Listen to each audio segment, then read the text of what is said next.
अय्यूब अध्याय 2। अय्यूब की द्वितीय परीक्षा। फिर एक और दिन यहोवा परमेश्वर के पुत्र उसके सामने उपस्थित हुए और उनके बीच शैतान भी उनके सामने उपस्थित हुआ। यहोवा ने शैतान से पूछा, तू कहाँ से आता है? शैतान ने यहोवा को उत्तर दिया, इधर उधर घूमते फिरते और डोलते डालते आया हूँ। यहोवा ने शैतान से पूछा, क्या तूने मेरे दास अय्यूब पर ध्यान दिया है कि पृथ्वी पर उसके तुल्य खरा और सीधा और मेरा भय मानने वाला और बुराई से दूर रहने वाला मनुष्य और कोई नहीं? यद्यपि तूने मुझे बिना कारण उसका सत्यानाश करने को उभारा, तो भी वह अब तक अपनी खराई पर बना है।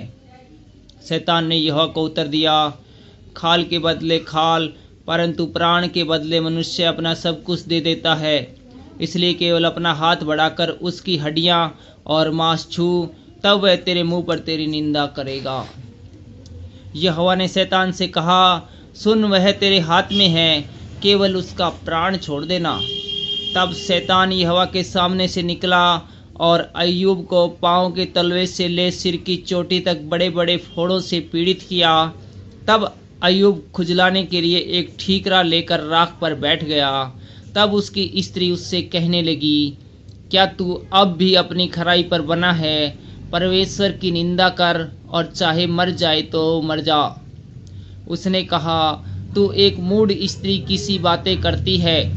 क्या हम जो परमेश्वर के हाथ से सुख लेते हैं दुख न लें? इन सब बातों में भी अय्यूब ने अपने मुंह से कोई पाप नहीं किया। अय्यूब के मित्रों का आवागमन। जब तेमानी एलीपीज और शूही बिल्दद और नामाती सोपर अय्यूब के इन 3 मित्रों ने इन सब विपत्ति का समाचार पाया तो उस पर पड़ी थी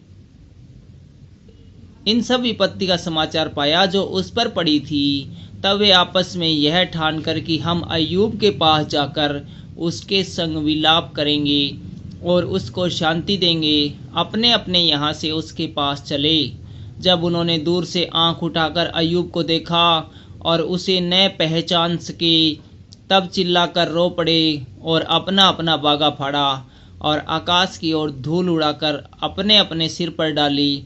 तब वे 7 दिन और 7 रात उसके संग भूमि पर बैठे रहे, परंतु उसका दुख बहुत ही बड़ा जानकर किसी ने उससे एक बात भी न कही।